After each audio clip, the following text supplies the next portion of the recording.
श्री शिवाय नमस्तुभ्यम। हम सबको पता है कि 22 सितंबर से लेकर के और 30 सितंबर तक आप सबको पता है कि शारदीय नवरात्रि का पावन सा जो महीना है वह स्टार्ट हो चुका। गला ही नहीं काम कर रहा है। श्री शिवाय नमस्तुभ्यम। हम सबको पता है कि नवरात्रि का बहुत ही पावन सा दिन स्टार्ट हो गया है और मेरी तरफ से यानी कि द नेचुरल प्लैनेट फैमिली की तरफ से आप सभी को नवरात्रि की बहुत बहुत शुभकामनाएं। माँ रानी की कृपा आप सभी के घर परिवार पे हमेशा बनी रहे। तो आज की इस पूरी वीडियो में हम लोग बात करने वाले हैं कि आज के दिन जो आपको कलश स्थापना करनी है वो एक्चुअली में करनी कैसे हो, उसका शुभ मुहूर्त कैसे होगा, इसकी बातें करेंगे। जो कि पूज्य गुरु जी ने 108 जौ के दाने को लगाने की बात की थी, उसे कैसे लगाना है, कलश के नीचे हमें क्या रखना है, नारियल कौन सा लेना है और कितने आम के पत्तों की ज़रूरत पड़ने वाली है इस कलश स्थापना में, इसकी बातें भी हम लोग करेंगे। बहुत ही ध्यान से वीडियो को देखिएगा जिससे जानकारी आपको अच्छे ढंग से और सही तरीके से समझ में आ पाए, ठीक है ना। चलो सबसे पहले मैं बात कर लेता हूँ मुहूर्त की, क्योंकि मुहूर्त के बिना किसी भी इंसान का कोई भी काम कंप्लीट नहीं होता है। चलिए, पंचांग के मुताबिक 22 सितंबर को जो घट स्थापना का शुभ मुहूर्त है ना, वो देखो कब से स्टार्ट हो जा रहा है। 6:09 से ही ये घट स्थापना का शुभ मुहूर्त स्टार्ट हो रहा है और ये सॉरी, और ये कब तक रहेगा, 8:05 तक सुबह के टाइम पे रहेगा। वहीं पे अगर जो भी लोग सुबह की तैयारी नहीं कर पाते हैं या फिर कलश की स्थापना सुबह के टाइम नहीं कर पाए हैं तो उनके लिए जो दूसरा शुभ मुहूर्त होगा वो अभिजीत मुहूर्त में होगा। कहने का मतलब क्या है कि सुबह के टाइम पे 11:49 से लेकर के और 12:38 तक ये अभिजीत मुहूर्त का जो घट स्थापना का शुभ मुहूर्त है ये है। तो इस वाली स्क्रीन का आप जो है के समय पे आप सभी को घट स्थापना करनी होगी, ठीक है ना। चलिए आगे बढ़ते हैं। जो हम लोग दूसरे सवाल की बात करेंगे वो है क्या, 108 जौ के दाने को कैसे लगाना है। और कैसे लगाने से पहले आपको ये ध्यान ज़रूर होना चाहिए कि ये जो हम कलश स्थापना करेंगे वो एक्चुअली में कहाँ पे करना है। देखो, हर घर में ये प्रथा नहीं होती है कि माता रानी की जो फ़ोटो आए, मूर्ति आए, प्रतिमा आए, ये कहाँ से आए, बाहर से आए ना। मतलब जो लोग रेगुलर यूज़ करते रहते हैं ना, मतलब माता की पूजा करते रहते हैं, वो लोग उन्हीं के सामने करते हैं। आपको ऐसा नहीं कि नया ही लाना चाहिए, नहीं। आप जिस देवी की पूजा पूरे 365 दिन करते हो, नवरात्रि में भी उन्हीं की पूजा कर सकते हो, इसमें कोई दोष नहीं, ठीक। तो माता रानी के सामने क्या करना है, आपको इस प्रकार से कलश को पहले रखना है। अब यहीं पे सारी चीज़ों को एक ही फ़ोटो में समझा दे रहा हूँ जिससे आपके जो डाउट होंगे वो सारे डाउट आपके दूर ज़रूर हो जाएंगे। सबसे पहले बातें आती हैं कि भैया जो ये कलश हम लोग लेते हैं, क्या ये कलश ज़रूरी है कि हम मिट्टी का ही लें। तो ये बिल्कुल भी ज़रूरी नहीं होता है कि कलश मिट्टी का ही लो। कलश मतलब कलश, आप चाहो तो मिट्टी का ले सकते हो, आप चाहो तो स्टील का ले सकते हो, आप चाहो तो तांबे का पात्र ले सकते हो।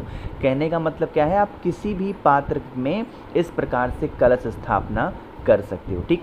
यहाँ पर एक फ़ोटो आपको दिखाई दे रही होगी जिसमें देखो बहुत सारे पुष्प लगे हुए हैं। ये पुष्प लगाने का पर्पस क्या होता है कि हम सजावट कर रहे हैं, हम श्रृंगार कर रहे हैं। तो ये एक तरीके की एक नियम होती है, प्रथा होती है, पहली चीज़।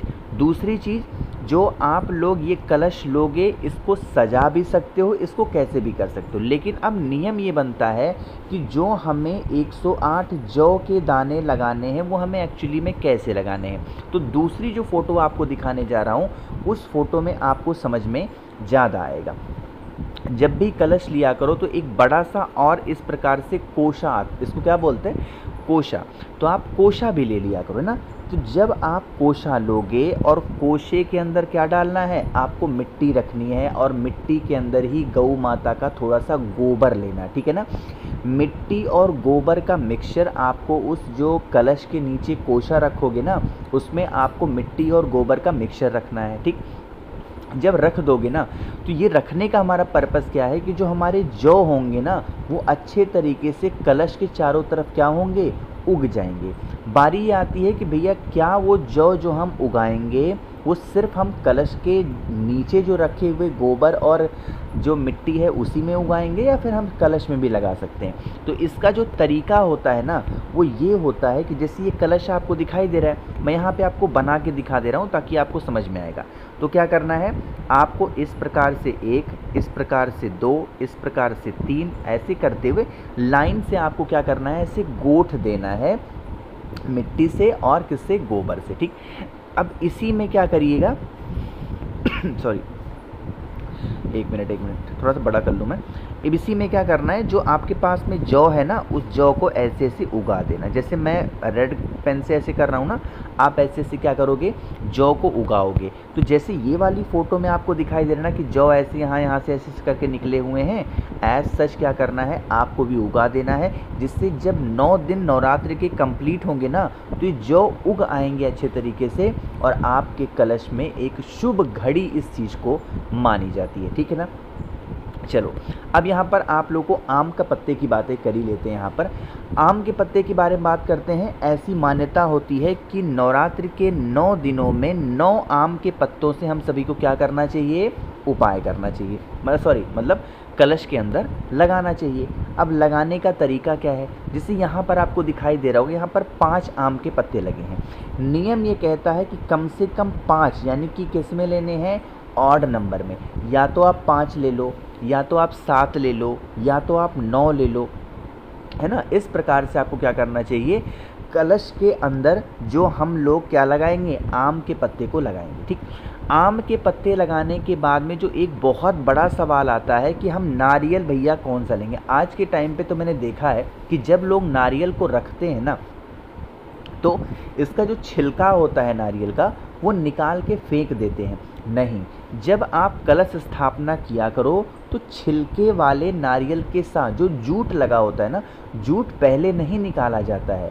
जब आपको मान लो नारियल को फोड़ना हो या माता को समर्पित करना हो उसके जल को, देन आप लोगों को नारियल के इस जूट को निकाला जाता है। पूजा करने से पहले ही लोग क्या करते हैं, निकाल देते हैं। आज के टाइम पे तो लोग बेचने के लिए पता क्या करते हैं, इसके जूट को निकाल के फेंक देते हैं। तो जब जूट को फेंक देते हैं ना, तो जब लोग सुनते हैं इसके अंदर के पानी को तो आसानी से सुनाई देता है और उनको लगता है कि इस नारियल में ढेर सारा पानी है और उसको महंगे दामों में खरीद लेते हैं। तो यही ट्रिक लोग आज के टाइम पे दुकानदार अपनाते हैं। आप लोग ऐसे जूट लगा हुआ नारियल लिया करो जिससे आपके घर में माँ लक्ष्मी का आगमन होता रहे। जूट वाला नारियल लेने के बाद में नारियल को कलश के ऊपर रखने से पहले अपने पूरे घर में घूम घूम करके इस कलश के ऊपर क्या लपेटना है, या तो आपके घर में कच्चा सूत हो या फिर आपके घर में क्या बोलते हैं उसको, जो लक्षा हो या फिर हम लोग रक्षा सूत्र भी बोलते हैं, उसको आप लपेट देंगे और फिर कलश के ऊपर इस प्रकार से रखेंगे। कलश के ऊपर आप चाहो तो इस प्रकार से स्वस्तिक का निर्माण कर सकते हो, कलश के ऊपर आप चाहो तो ओम का निर्माण कर सकते हो, या कलश के ऊपर आप चाहो तो 2 बिंदी रिद्धि सिद्धि के नाम की भी लगा सकते हो, जिससे साल भर आपके घर में माँ लक्ष्मी का आगमन होता रहे। ठीक है। तो इन चीज़ों को फॉलो सभी लोगों को करना होगा। अब यहाँ पर सबसे बड़ी बात आती है कि भैया ये बता दो कि क्या ये ज़रूरी होता है कि जो नारियल हम लें वो सूखा नहीं ले सकते हैं क्या? क्योंकि हम लोग क्या करते हैं, जूट वाला नारियल इस्तेमाल नहीं करते हैं, हम सूखा नारियल रख सकते हैं क्या? देखो, नियम तो ये कहता है कि सूखा वाला जो नारियल नहीं होता है वो हवन के टाइम पे ऊपर के पोर्शन को कट करके और उसमें हवन सामग्री को डाल करके और हवन में समर्पित करते हैं। लेकिन जब घट स्थापना करनी हो तो आप लोगों में से किसी भी व्यक्ति को सिर्फ और सिर्फ पानी वाला ही नारियल, और पानी वाला वो हरा वाला नारियल नहीं, जो जूट वाला नारियल होता है वही आप सभी को क्या करना चाहिए, लेना चाहिए, जिससे आपकी जो कलश स्थापना हो वो ढंग से हो पाए। समय की बातें मैंने आपको बताई दी हैं। 2 टाइमिंग बन रहे हैं और ये जो टाइमिंग है वो सुबह 6:09 से स्टार्ट होगी, 8:05 तक है, और जो दूसरा शुभ मुहूर्त है वो 11:49 से स्टार्ट होगा और 12:38 तक होगा। तो इन सभी चीज़ों को फॉलो करिएगा। बाकी मैंने कोशिश की है आप सभी को सब कुछ बड़े ही विस्तार से अच्छा बताने की। वीडियो पसंद आई हो लाइक करिएगा, कुछ पूछना है नीचे कमेंट सेक्शन में पूछें, और मेरे जितने भी भाई बहन आवाज़ पहली बार सुन रहे हैं चैनल को ज़रूर सब्सक्राइब करेंगे। श्री शिवाय, नमस्तुभ्यं।